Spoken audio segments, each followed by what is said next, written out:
Hey guys, Zack here, and this is my review of JoJo's Bizarre Adventure.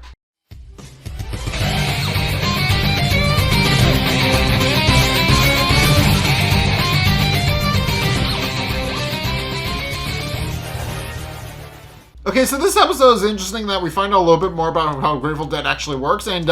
it kind of adds to a little bit of the battle tactics that we actually find out. And also we find a little bit more about how Beach Boy actually works, which is interesting. Beach Boy isn't particularly effective as a stand-in, I'll get to that in a minute, but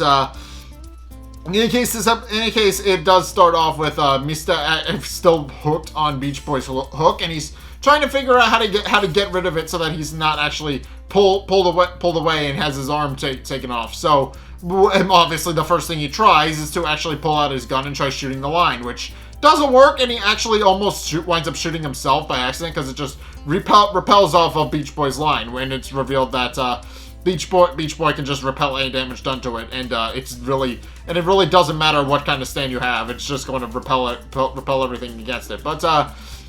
meanwhile, this actually gives Pesci hard confirmation as to who's on the other end of the line. As he already knew that it was a man by how hard it was pulling, and knew it probably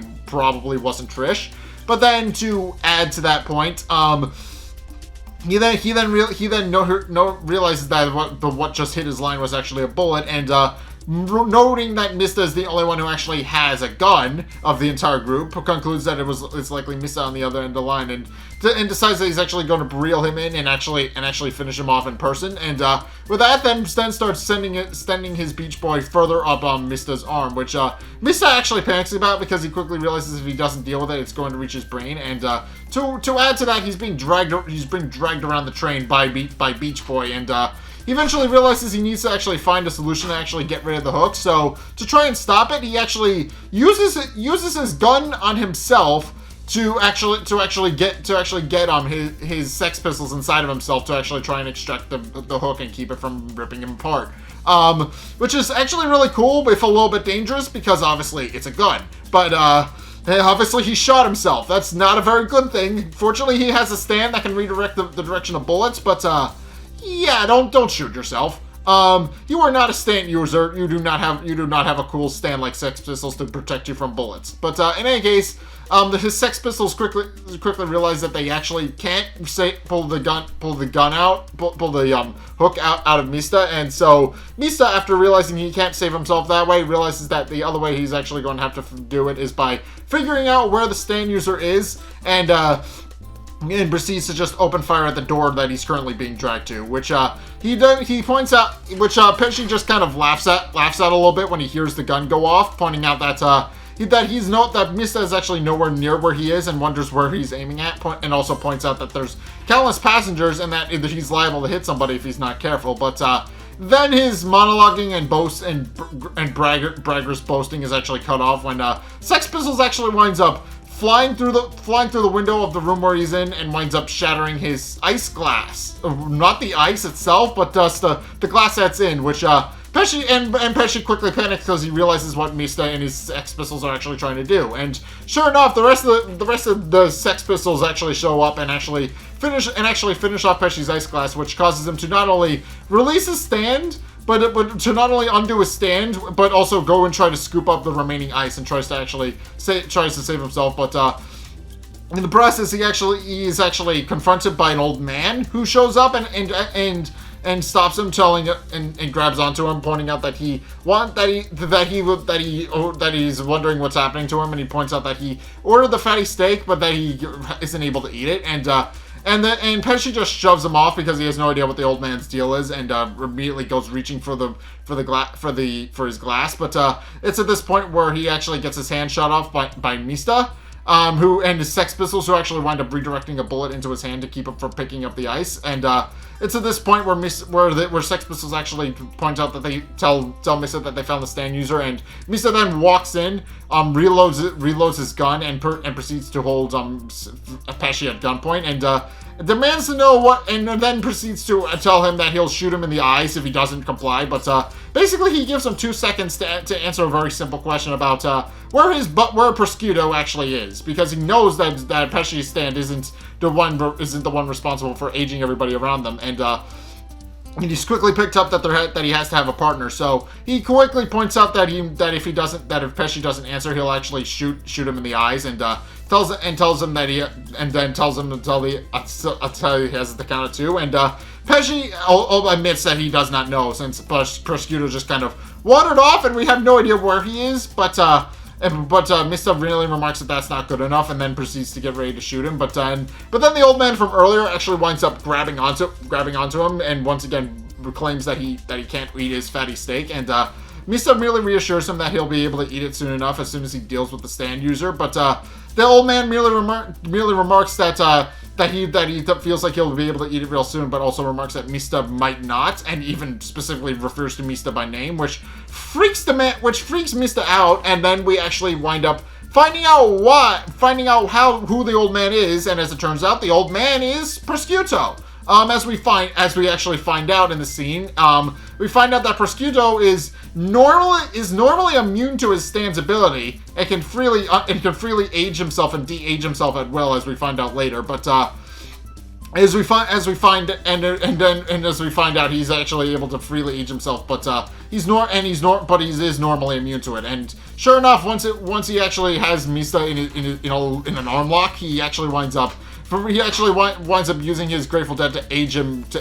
almost immediately, which actually winds up causing Mista to actually collapse from old age, and he becomes immobilized and unable to actually move. At which point, Pesci quickly realizes that Prosciutto has turned himself into an old man, and actually praises him for his genius, pointing out that that's a brilliant tactic that he wouldn't have thought of. And sure enough, as Prosciutto puts his jacket back on and returns himself back to normal, Pesci actually continues to point out how brave Prosciutto is. But it's at this point where Prosciutto actually gets mad at Pesci and actually slaps him around a little bit. And what we find, and we do find out that Pesci kind of sort of had it coming, because as Prosciutto points out, Pesci is still a little too weak-willed to actually will to stand properly, and then proceeds to point out that that's why he's mad. That obviously he did go after his glass, which does earn him some points back, but he does point out that because he got so terrified in the face of danger, he and immediately undid his stand. He points out that nobody else in the group would have done that if they were that close to actually finishing off their opponent, and points out that Pesci simply needs to grow a spine and grow up a little bit. And with that, but with that, he then proceeds to actually reiterate something that he remembers Pesci saying to him before he ran off, and which is that Pesci actually sensed 2 presences in the control cabin, and points out that though he doesn't know where the rest of the group is actually hiding, he points out that he likely has an idea of where they went, and also points out with good measure that as another point to what is this called? As another point to Pesci, he then proceeds to pick up Mista's gun and points out that once again that as an example of how to actually be strong and spineless and have an actual spine. He then points out that you need to act with utmost conviction, and then proceeds to shoot Mista 3 times in the head, and proceeds to walk off to go investigate Pesci's hunch, leaving Mista for dead. At which point, it's at this point where we actually see back inside of Coco Jumbo, where we find out that the rest of the group is very close to prematurely aging, except for Trish and Bruno, and Trish is actually in the process of nursing Narancia back to health, or at least she's trying to, with what little ice she has left. But Bruno actually just tells her that she should save the ice for herself, pointing out that their job is to risk their lives to save hers. So it doesn't really matter if they die or pass away from old age or whatever. As regardless of what is going on, they will in fact save her life. But Trish merely reiterates that she's merely trying to be prudent, pointing out that if she doesn't do something, that Narancia will actually be the first to die, and she doesn't want that, especially since he's the youngest of the group. But Bruno just reiterates his point, pointing out that she didn't ask to be here and she isn't actually supposed to be fighting again for them, and just points out that that it's not her job to actually worry about them, and that she's just there to be an escort, and that she doesn't really have, and that for a reason she's not supposed to. And that she didn't really sign up for any of this and wasn't supposed to be targeted by enemy stand users, merely tells her to have faith in Mista, pointing out that he'll find a way to actually save them and that he's sure of it, but unaware that Mista is currently incapacitated and possibly dead. But in case Prosciutto and Pesci do eventually arrive back in the cabin and proceed to start looking around, looking for anything that might be out of place, and wonders if Pesci had actually seen anything, and Pesci merely reiterates that his intuition isn't as good as Prosciutto's, and even points this out, pointing out that obviously because his intuition isn't as good, he's worried that Prosciutto might actually not find anything, and tells him not to think too much of him. But Prosciutto merely points out that, but once again, that Pesci is too cowardly and that he just needs to grow up. But also points out that he actually believes him, pointing out that. From his own observation of events, he knows that the group is actually hiding on the train somewhere, and that they're actually looking for something black. And that if Pesci actually wound up finding something, then that is very significant. And obviously, they need to investigate what that is, even if Pesci might actually be mistaken. And upon realizing that that Prosciutto is talking about them finding something black, he realizes that he actually did see something. And points out that he meant to look in on it before Prosciutto sent out his Grateful Dead. But he does point out that he actually did see something under the driver's chair, and wonders if it's still there. At which point he pokes his head under the driver's chair and doesn't see anything, and merely apologizes to Prosciutto for wasting his time. But Prosciutto points out that now that he's actually seen what Pesci has seen, he then decides that he has actually unraveled the mystery of how the group is actually getting around undetected, and then proceeds to point out his observations, namely that there's a piece of animal poop underneath the cabin chair, and points out that it's too big to be a mouse, and also points out furthermore that a mouse would have been long dead by now. So based on that logic, he concludes that it's something that ages a little bit slower, and after pointing out that humans aren't the only ones that can actually have stands, points out the likelihood that whatever's going on, there's actually an animal stand user hiding the rest of the group, and then to actually point out his point, he actually winds up tracking what he thinks is actually finding it, pointing out that whatever it is likely hiding in the shadows, and proceeds to pull out his Grateful Dead and rips open the control panel on the train, which reveals that Coco Jumbo has actually crawled inside of it, and when Pesci kind of panics a little bit because he has no idea what Coco Jumbo actually is, Prosciutto merely points out that that's the answer to their problem, and proceeds to point out that he can actually see the rest of the group inside of it, and points out that now that they've actually cornered their enemy, he can use his Grateful Dead to accelerate the aging and kill everybody except Trish. And sure enough, he summons his Grateful Dead and is about to attack Coco Jumbo and fill it full of aging ability, but then Pesci actually stops him, pointing out that there's actually someone missing. At which point we find out that Mista actually isn't dead. As we find out, Sex Pistols number 5 actually not only hit a block of ice inside of his hat, which helped stop of the bullets from killing him, but on top of that, Sex Pistols number 5 actually helped deflect all 3 of the bullets as well to actually go and retrieve the remaining ice. So because of that, Sex Pistols actually wound up saving his life, and is now trying to reverse the aging process. And then we actually find out that one of Sex Pistols units, Sex Pistols number 6, actually went off to go and find Bruno and let him know what's going on, and that the stand users are actually making their way toward the turtle. And with Mista actually now satisfied that he was able to actually aid his friends one last time, he then proceeds to pass out because obviously he took 3 bullets to the head and is kind of tired. With number 5 just kind of bawling about the fact that that Mista isn't waking up. But in any case with that, we then come back to the cabin where where Prosciutto is trying to figure out what Pesci is saying about how there's somebody missing from the cabin, and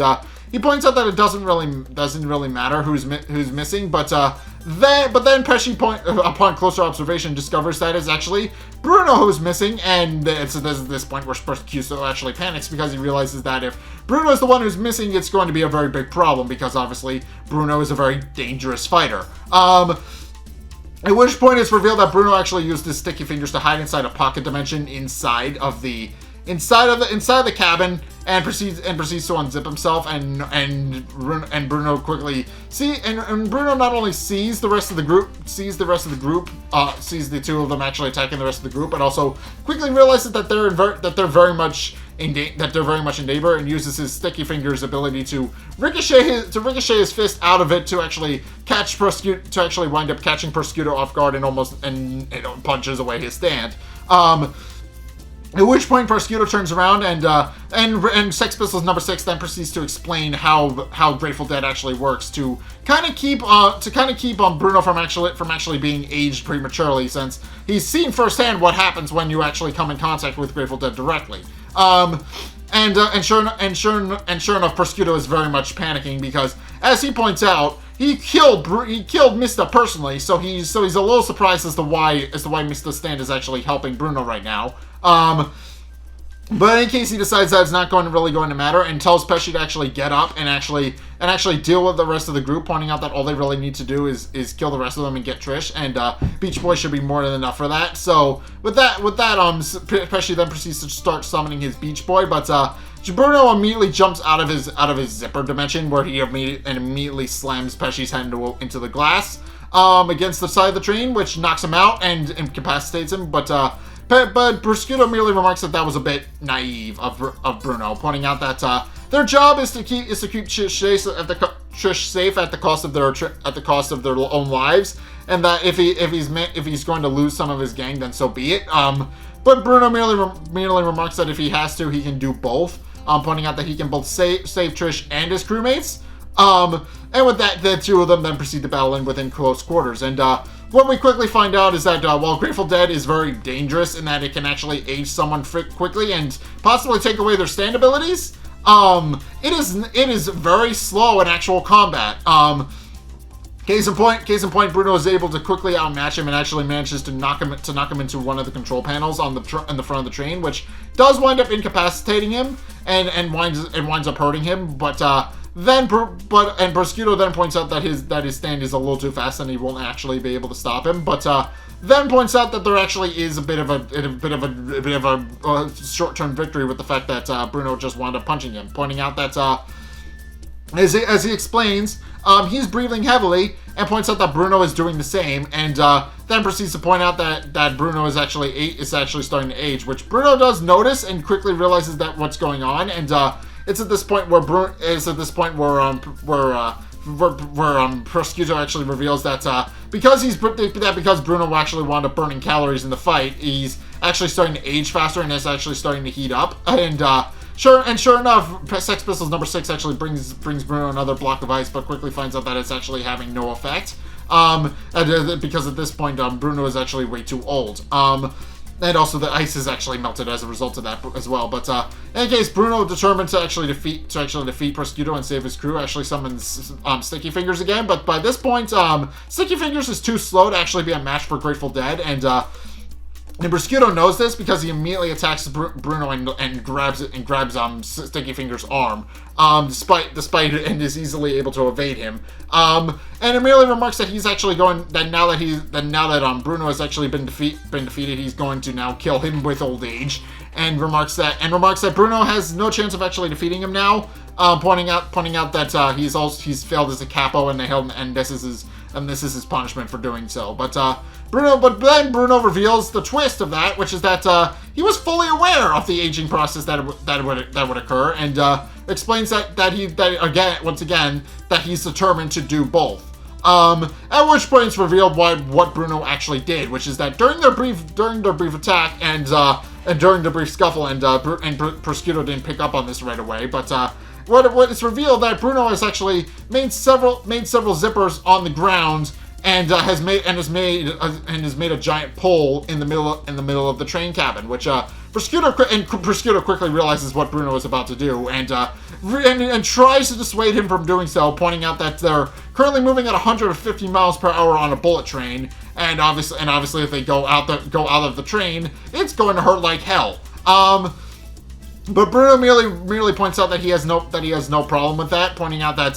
he doesn't need to defeat Prosciutto. He just needs to get him off the train, and everybody else, including the passengers, will return back to normal. When Prosciutto once again tries to dissuade Bruno, pointing out that he's crazy, he merely points out that Prosciutto was the one who grabbed him, and with that, then proceeds to pull open the zippers on the side of the train, and they both wind up going out of the train. So, yeah, this episode is interesting for a number of reasons. First and foremost, we actually find out how Grateful Dead actually winds up working, and obviously Grateful Dead is very interesting in that it not only can increase people's age, but it can also apparently age and de-age its user at will. Although apparently it is a very dangerous technique to actually pull off, as Prosciutto claims in the episode itself. But we also find out that Beach Boy does have some minor drawbacks, mainly that Pesci is too weak-willed to actually effectively use his stand user. He uses his stand. He is a stand user, and he does have the will and determination to actually wield one. But even among stand users, he's pretty weak-willed and isn't able to actually successfully use his stand. But yeah, and also there's an interesting thing where Trish actually, despite not being a member of the group, or at least not officially, she does wind up trying to nurse Narancia back to health, and it's clear that despite the fact that she's there not by force, she doesn't really want her newfound friends to actually die, and is actually trying to help them, even if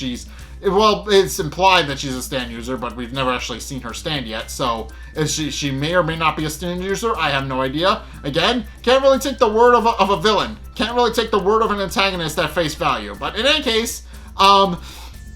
yeah, that's my review of JoJo's Bizarre Adventure. What did you guys think? Let's get a discussion going in the comment section down below, or over on my Discord server, link in the description. Anyway, thank you guys so much for watching. If you enjoyed, be sure to like, comment, and subscribe. Also, be sure to follow me on Twitter in the description below. Be sure to check out my Patreon in the description below as well. It's only a couple bucks a month. It does really help me out. And you guys get access to a bunch of cool perks that I'm always saying thanks. So just, yeah, be sure to go check those out. Link is down in the description. And finally, if you want to see more content from me, then be sure to check out the videos linked in the end screen. The top video is the most recent one. It may or may not be this one. Whereas the bottom video is a video recommended to you based on what you've already seen from me. So if you guys want to see more of what you like or try something new, then just be sure to check both of those videos out. But in any case, thank you guys so much for watching. Until next time, I'll see you guys in the next video. Peace!